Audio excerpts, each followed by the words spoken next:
E começa agora... Cultura e Design!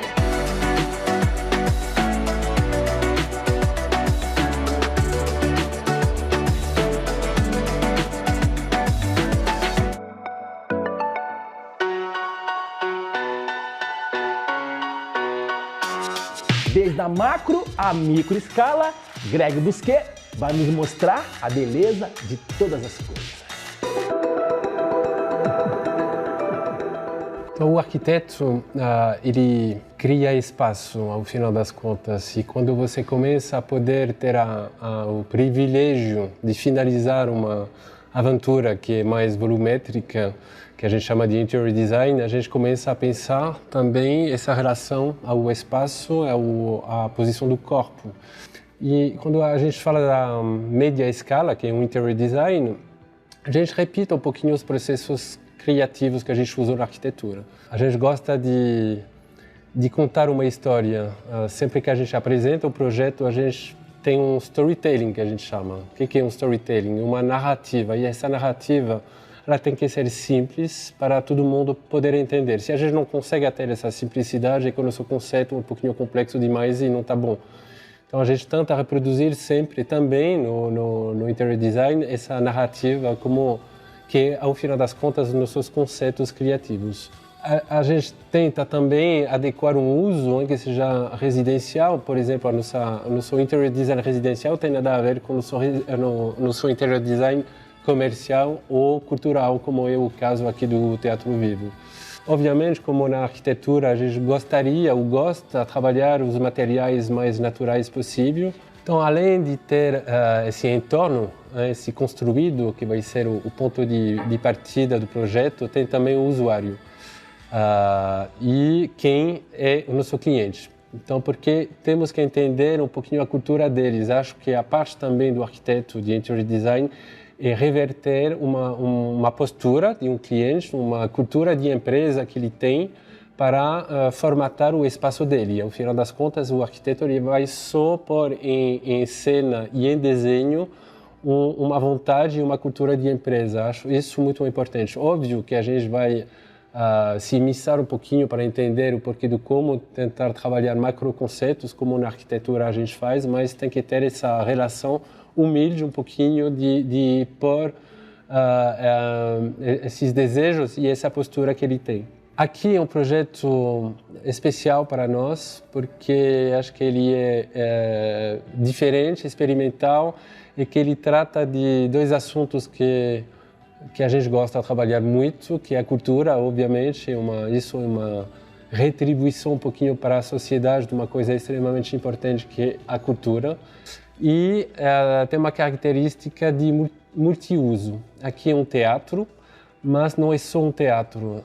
Aqui no seu cliente tem a sede dele em cima, com milhares de funcionários, e a gente pensou justamente qual é a proposta de um lobby, de um teatro, que seja não só à noite. Temos um grande lobby aqui que poderia ser usado justamente para não ter um programa que não serve para nada quase 80% do tempo. Acho que um pouquinho esse pensamento de sustentabilidade de uso é programático. E aí a gente começou a pensar justamente como os funcionários no dia poderiam usar esse espaço que depois vai se reverter em um lobby de teatro.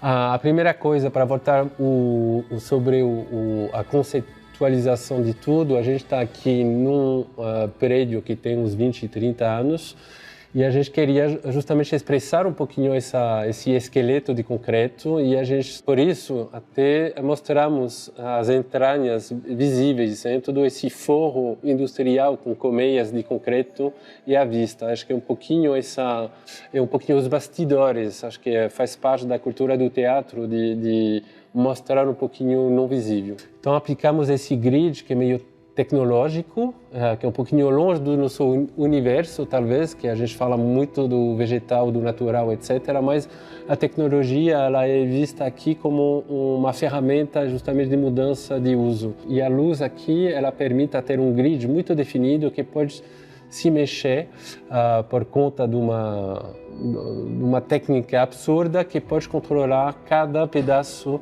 cada canaleta de luz aqui, ela pode se transformar, se acender, se apagar e mudar de cor. Então a gente pode desenhar dentro do espaço subespaços justamente para receber uma exposição, por exemplo, e quando tem um evento, remarcar um pouquinho o foco do evento. A gente brincou com esse elemento das câmaras anecoicas, que é muito específico, que remete um pouquinho aos estúdios de música. Só que a gente duplicou, triplicou, quase vezes 10 a escala. Então ele começa a ter uma identidade de design em si e marcou um pouquinho essa sala do teatro.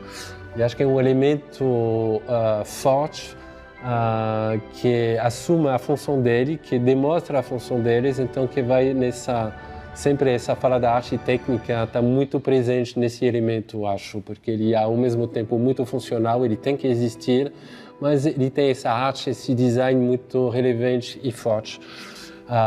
E o último elemento foi o uso da madeira, mais uma vez um elemento natural, que é madeira de verdade. Ela também tem esses vertentes duplo de usar um material que tem uma necessidade acústica, mas que também ajuda a ter esse aconchego e a sensualidade do material e da madeira.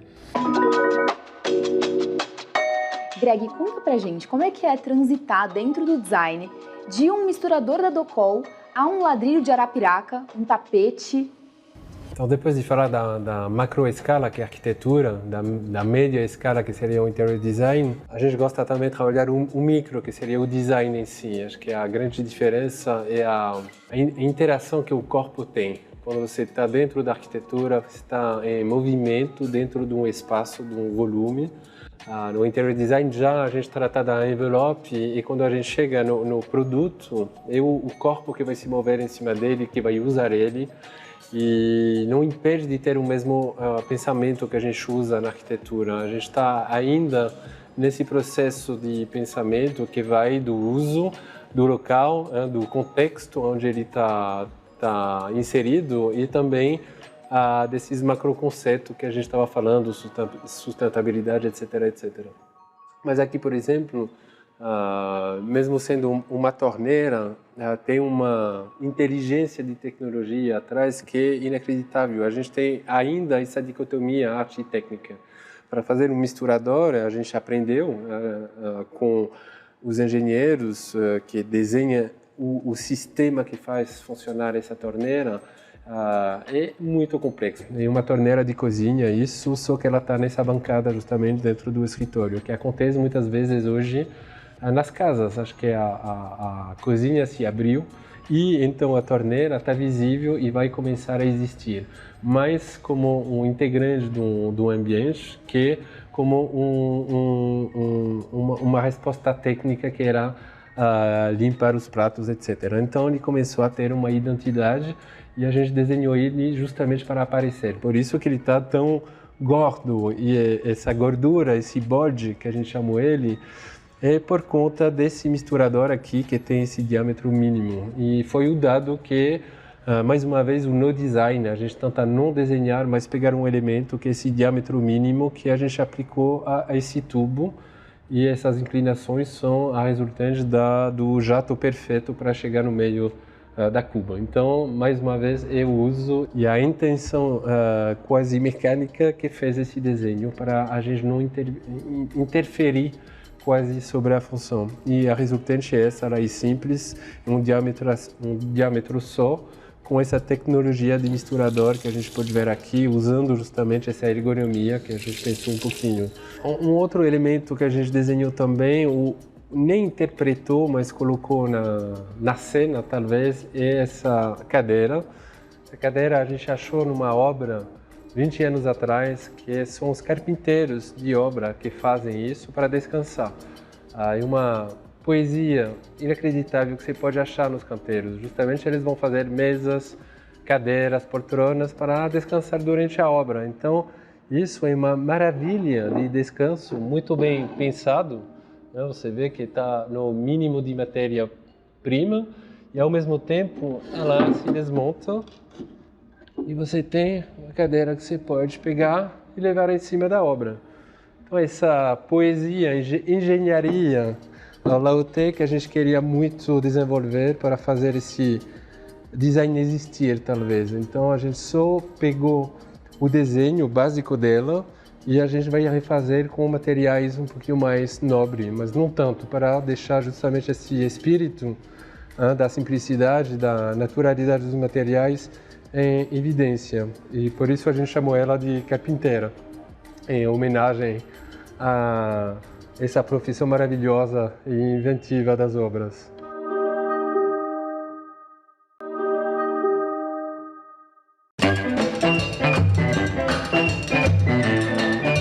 Você sabe o que é cortina rolô? O João e o Leblon vão mostrar pra gente. Ai.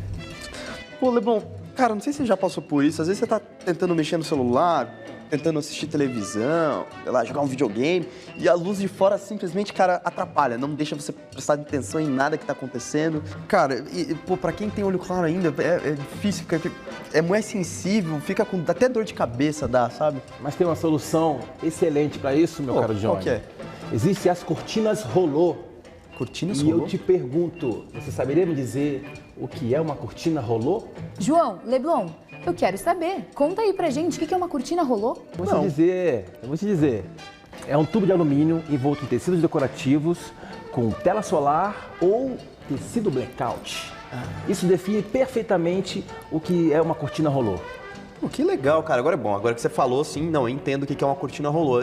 Inclusive, eu tenho uma da Uniflex em casa. Sim, elas são excelentes para poder controlar a entrada de luz no ambiente, né? Sabe como é que é? Sim, deixar perfeito. Controla, exatamente, a entrada de luz no ambiente. Equilibrado, Deixar como deve ser. Essa é a palavra. Cara, agora eu vou te dar um você sabia. Fala pra mim. Sabe quem trouxe a cortina rolô pro Brasil? Não. Foi a Uniflex, nos anos 90. Nos anos 90. Gol de placa, né? Gol de placa, Foi hein? demais. Eu, particularmente, gosto da Blackout. Porque a Blackout eu consigo fazer o que eu mais gosto de fazer na vida, que é pegar e dormir. Cara, apagar 13 horas seguidas. Estilo preguiçoso? Pô, demais. E não tem luz que entre naquilo ali.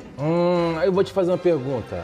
Se você tivesse que escolher uma cor para a sua cortina blackout, qual seria? Tem um monte de opções. Cara, fala tem aí. tantas opções, mas eu sou partidário pra caramba, cara. Sério? Vou escolher verde, né? Depende de É tudo. minha cor favorita. Verde é legal. E tem uma outra coisa, você pode colocar cores, texturas e tudo com muito design. Sempre muito design, né, cara?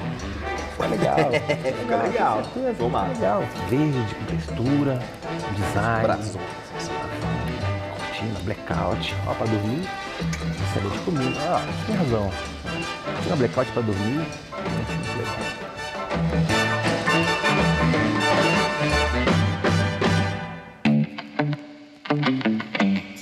Fala, Jean, beleza? Ó, você que é um cara informado, você sabia que o ozônio é um gás natural que elimina até 99% das bactérias? Caraca, hein? Eu já ouvi falar no ozônio, mas eu não sabia que elimina 99% das bactérias. E não é só isso. Além de eliminar as bactérias, elimina também 75% dos agrotóxicos dos alimentos.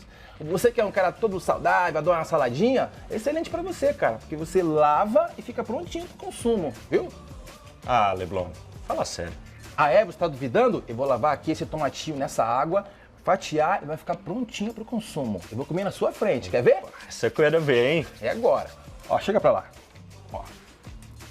Aciono aqui. Ficou verdinho, agora tá ozonizada. Lavo o tomatinho. Desligo aqui. Agora, ó. Presta atenção. Ozonizado, tá vendo? Ó. Excelente, prontinho pro consumo. Tô começando a acreditar em você, hein, Leblon? Ótimo pra minha saúde. Ó. Qual é? Ó. Como tudo, sem preocupação. Água ozonizada é tecnologia. E design.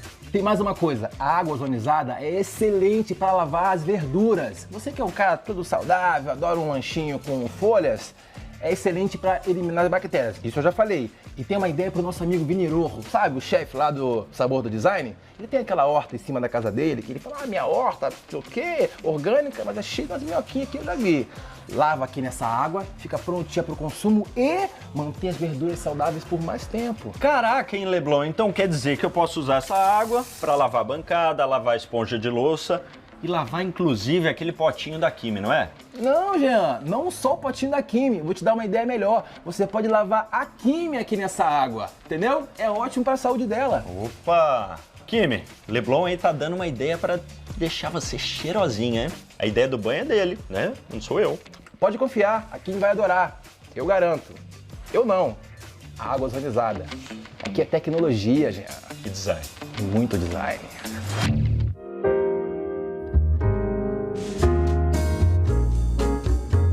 O cliente dessa casa procurou a gente com 2 terrenos, assim, meio no começo, quando eu tava comprando. Ele falou, o que você acha? Dá pra fazer uma casa legal, tal?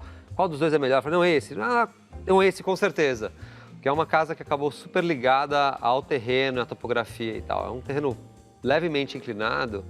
A gente viu uma oportunidade de fazer uma casa que é quase um C, assim, que abraça uma área íntima, interna, né? Um pátio interno, semi-aberto para fora. E a gente usou essa leve topografia para abaixar esse pátio em relação à rua. E com isso a gente conseguiu que parte da laje que configura a casa virasse uma rampa e o jardim que está ao redor e no meio da casa subisse e e acontecesse em cima dessas 2 lajes ao longo da casa inteira.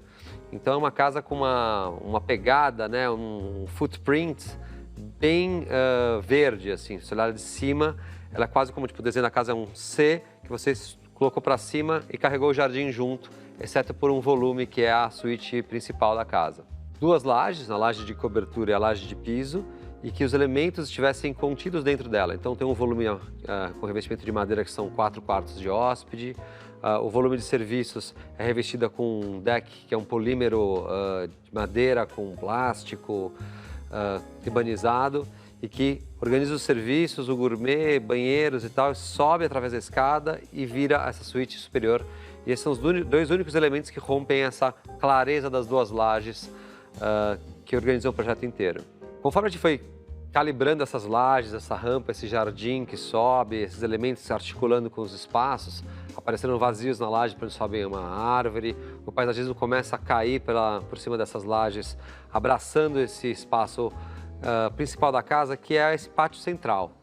Ou seja, na prática mesmo, os espaços vazios entre as lajes são os espaços mais importantes. São todos envidraçados, eles são passíveis de grandes aberturas, então a sala vira uma grande varanda ligada com esse jardim externo.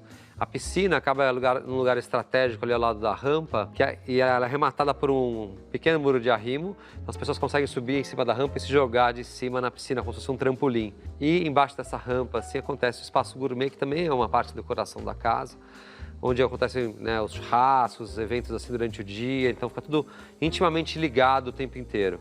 Quem passa de fora dessa casa, assim, nem consegue entender direito como ela funciona. Você vê, né, uma coisa bem esbelta, assim, com vegetação, essas lajes de concreto sempre onipresentes. E quando você vai entrando dentro da casa, que vai se descortinando os espaços. Você entra, tem um pequeno jardim de chegada, concreto aparente, e daí, de repente, você chega nessa sala que é toda aberta para o pátio central, para a piscina, para a vegetação. Uma quadra posterior de beach tênis foi colocada ali em cima, então acabou harmonizando junto com o contexto de ser uma casa que o dentro e o fora se misturam.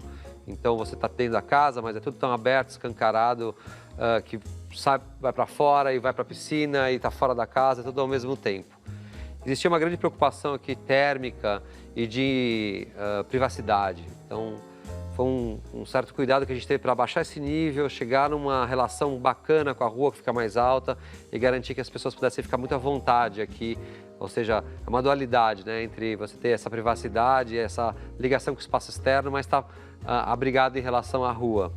O banheiro principal, da suíte principal, ele ficava numa posição mais ingrata em termos de insolação, porque ficava recuado em relação às vistas e, claro, tem que ser protegido das visuais de quem tá, dos usuários da casa. Como é toda integrada, era um problema. Então a gente fez uma iluminação zenital, um rasgo no teto, assim, que entra uma luz filtrada bonita e tem um contraste entre a pedra preta e a madeira coia, que é uma madeira especial para áreas molhadas, que deixou um ambiente super agradável. Esse banheiro é, de certa forma, o coração do quarto. Nos preocupava também se, nossa, vai bater muito sol, essa casa vai ficar muito quente, é muito fria, porque é muito envidraçada, mas o teto-jardim, né, que é um teto-jardim bem amplo, acaba fazendo uma massa térmica, né? Tem a laje, impermeabilizações, terra, jardim, grama.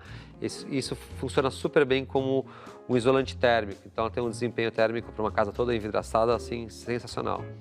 Na parte superior da casa, que é todo esse jardim sobre laje, né? Um teto-jardim extremo aqui, existe a suíte principal. Então, a gente fez ela bem ampla, com umas portas camarão, as portas que abrem 100% do vão, feitas com esse mesmo material, né? Então esse material sai de baixo, sobe na escada e vira esse volume superior. E quando ela se abre, ele fica meio sem vizinhos, né? Ele vê a casa toda por cima, está rodeado do verde da laje, então é um ambiente super iluminado, agradável, gostoso. É uma casa feita para receber, é uma casa feita para a galera curtir junto. Então o único espaço assim mais íntimo para um refúgio é o quarto. O resto dos espaços foram pensados para serem totalmente integrados. Né? A ideia é realmente incentivar o uso social desse espaço, porque é uma casa de veraneio, então deve ficar todo mundo junto, curtindo a piscina, churrasco, sala, varanda, é tudo quase uma coisa só aqui.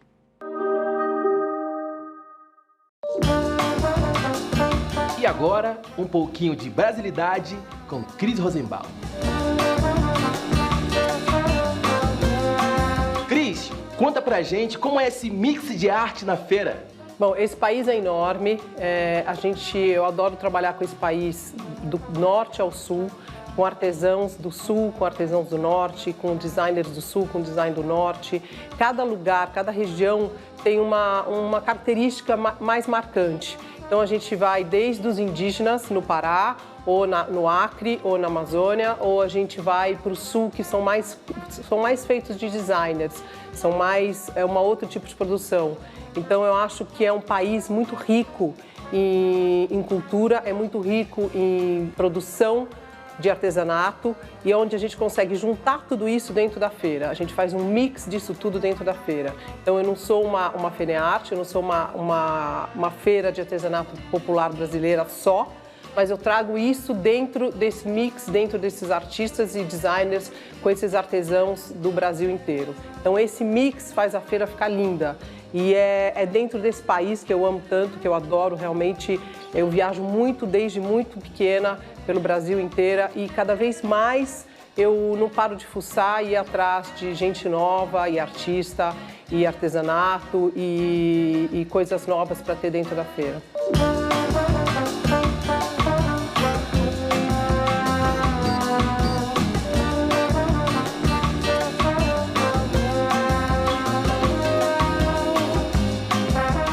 Como podemos definir o design e quem o realiza nesse nosso grande Brasil?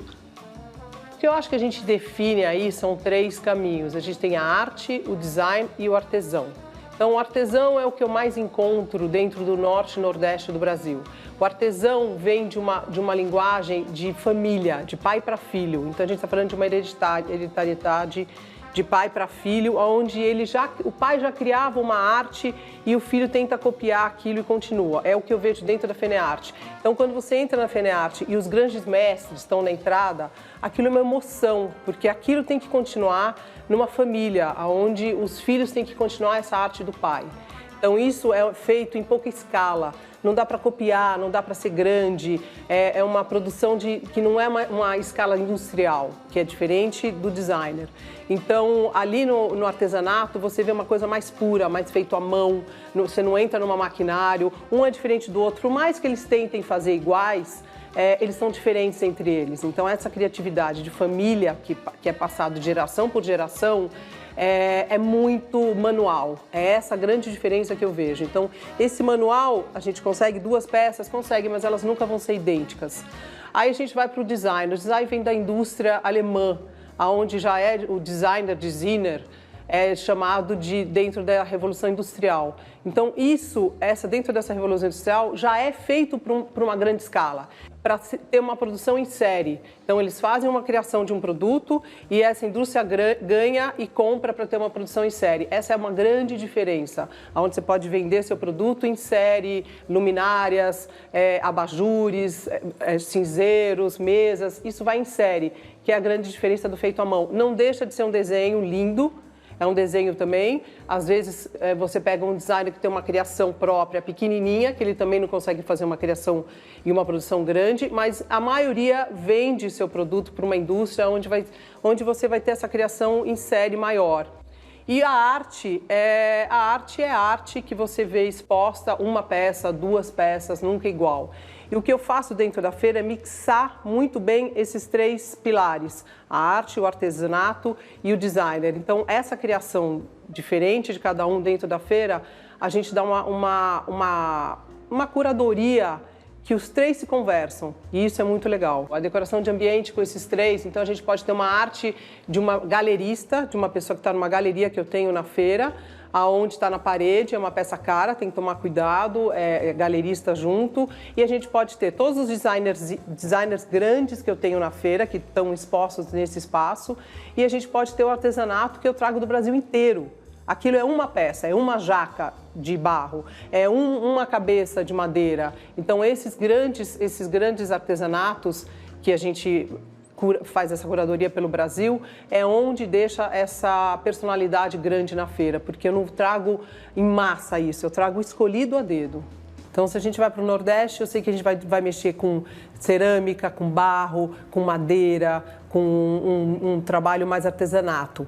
E se a gente chega no Sul, a gente vai trabalhar um pouquinho mais com design, com mobiliário, que é mais forte. Então, o sul do país é mais forte disso. Esse mix todo que faz essa grande diferença também dentro da feira.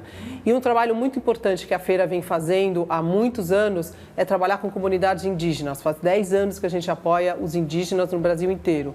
E eu acho que essa valorização dessa indústria e desse artesanato, dessa arte popular brasileira é muito importante. Então, eu cito alguns arquitetos que, por exemplo, que nunca vão nessas feiras de arte popular brasileira e que tem que ir. Eu já vou há 10 anos e por que não colocar isso dentro das casas dos brasileiros quando você está acabando um projeto? É muito importante esse momento dar força para esse pequeno artista, dar força para esse artesanato e continuar isso por muito tempo. Vamos apoiar a nossa cultura, o que é nosso, os artistas brasileiros.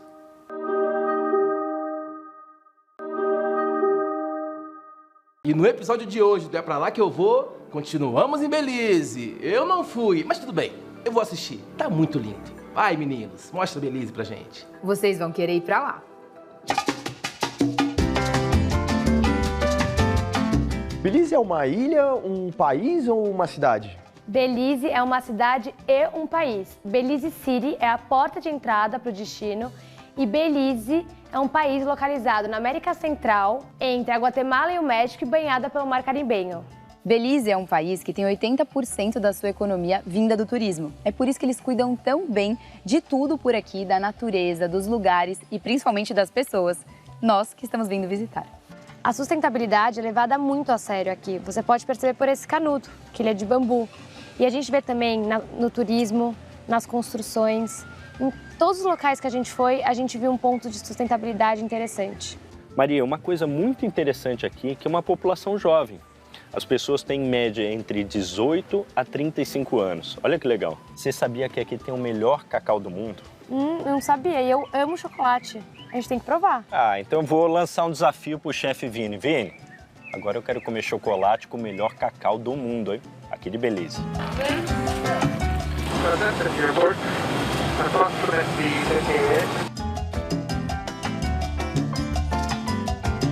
Esse aqui já é o hotel, não? Hello, welcome to Copal Village. Thank you. Tem um cheirinho gostoso, né? E agora começa mais uma aventura aqui em Ponta Gorda. A nossa escolha foi o hotel Copal Tree Lodge. Ei, tô com fome. Caramba, vocês nem estão com fome, cara. Bora cozinhar com o chefe, pô. Tô com o chefe. Isso não quer dizer nada. Se você coloca Belize ali na marca do teu chocolate, vai vender assim, que é referência no mundo inteiro. Chocolate com grife.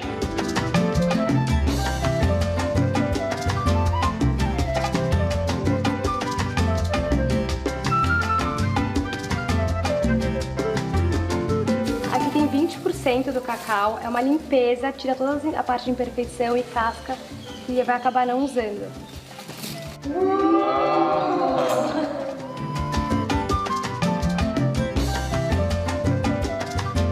Alô, blogueira e dona de casa, vamos aprender a fazer um chocolate hoje no Cultura e Design.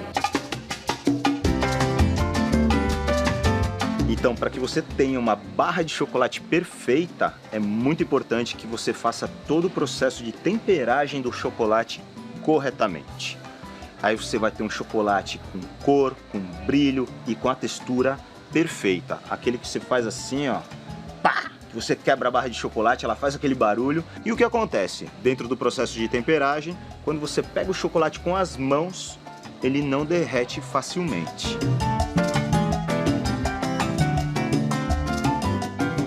Cultura e Design. Hoje tá bom. Que feliz. É pra lá que eu vou. Tá boa essa temporada, hein, Maria? Não.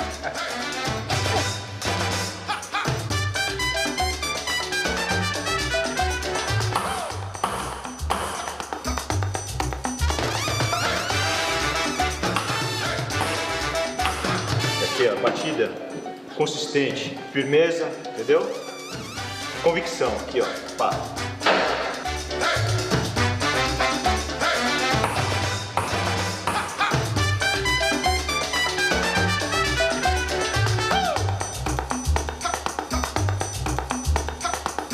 Maria, onde que a gente tá agora? Aqui é o Jardim do Sabor. Pro sabor do design, é isso? Especialmente? Não, calma. Aqui é o Jardim do Sabor, porque aqui eles plantam o cacau e todas as especiarias que vão pra deixar esse chocolate perfeito, tipo canela. Canela? Eu falei que tinha canela aqui, ó. Muito bom. Ó, vou colocar no meu chocolate. Esse aqui é o quê? É a folha da árvore da canela. Então, É impressionante, dúvida. gente. Eu não sabia que a folha da canela tinha o mesmo gosto da canela, porque na verdade a canela vem desse Cara, do tronquinho. De verdade eu acho até mais gostoso, que é mais suave, né? Não agride. Essa aqui é a folha da canela. Então, cara, ela é tão saborosa quanto, na verdade, até mais gostosa, porque ela é mais suave. E aqui, né, do tronco também se extrai a canela que a gente conhece, a canela em pau vem daqui do tronco.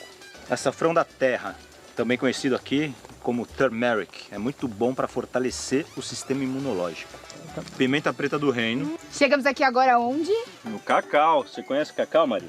Aqui tem os 3 estágios do cacau, o pequeno, o médio e o grande. Ou seja, o baby. Esse é o baby cacau, muito lindo. Esse aqui é o cacau adolescente e esse aqui é o cacau adulto já. Esse aqui dá problema, esse aqui já tá mais maduro. Esse aqui é o cacau noninho, ó. Esse aqui já tá maduro, é mais velho, mais experiência. Então eu vou apelidar ele, o nome do nosso diretor, John Christian. Ah, deixa eu ver o John Christian. Cuidado, ele é um senhor. Assim eu fui demitido do programa.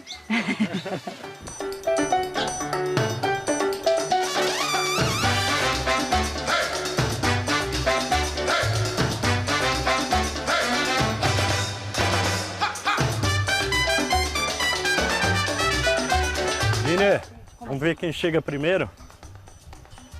Hã? Sou eu.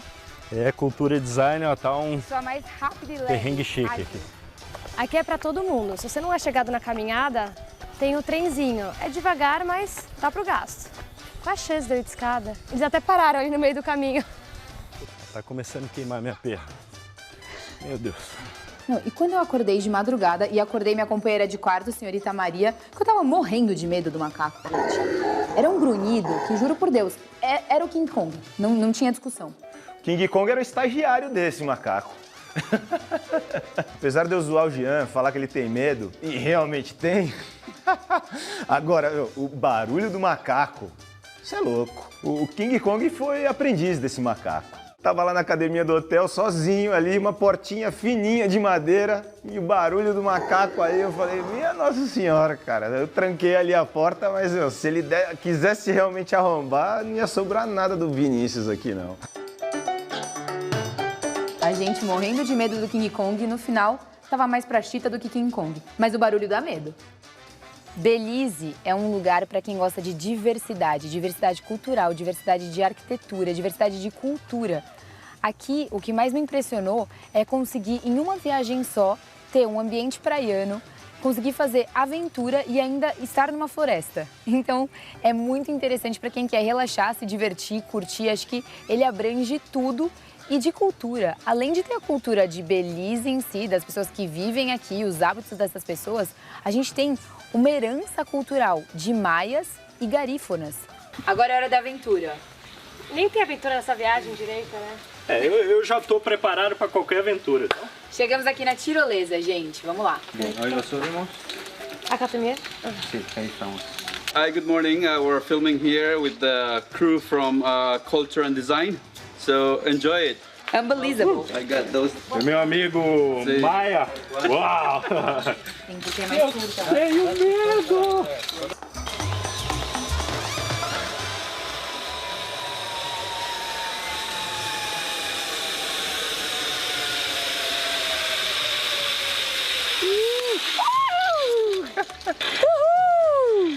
Primeira, hein? Ó, Leblon, foi a primeira. Good one, pull in this way. Alright, that's okay. Yeah. Necesita un poquito de carne. Más rápido. Você parou no meio? Por meu peso. Parou, eu parei no meio da tirolesa. Agora dá um tchau pra câmera, Gabi. Ai, vámonos.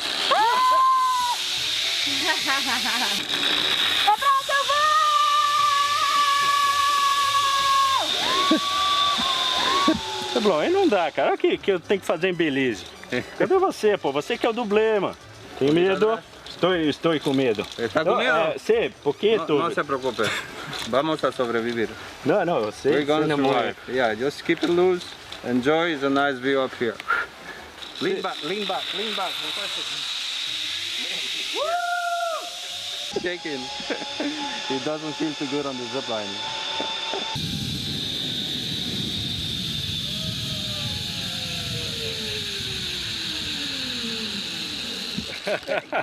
Graças a Deus essa última, hein? Nunca passei tanto medo na vida. Leblon, cara, o galã tá com medo, cara. Me ajuda. Me ajuda. Estás temblando? Muito medo. Muito medo. Muito medo. Muito medo. Vamos? Opa. Ai, bem chique isso. É só comigo essas coisas.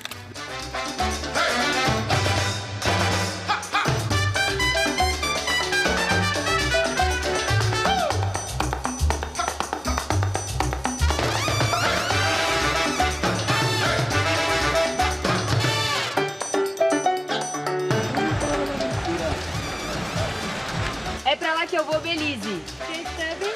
Tá gelado, a correnteza vai levar a gente embora.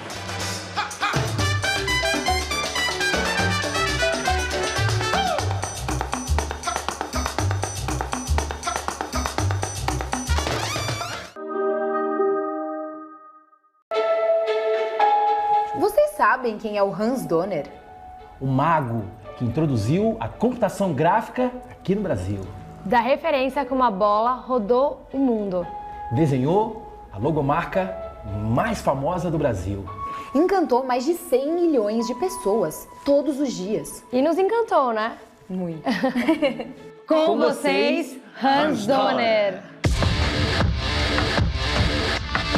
Hans Donner, conta pra gente como tudo começou. Para isso tem que levar todo mundo para o passado. Para um lugar muito especial que se chama Paris. 1986, como eu falei, o século passado. Não sei se foi escolhido, se foi minha missão, mas eu comecei a fazer um design e beleza e fluidez entrar para dentro do design do templo.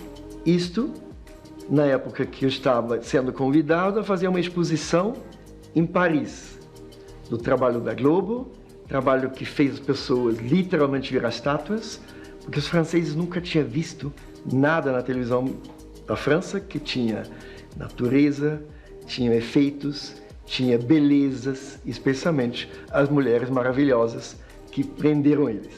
Mas o resultado disso tudo foi um convite do presidente do Beaubourg, um dos centros mais importantes de cultura da Europa, num jantar dizendo se eu daria um presente para ele. E eu, na hora que eu escutei que seria um aniversário dos 10 anos, Eu falei, está garantido. Presente dado.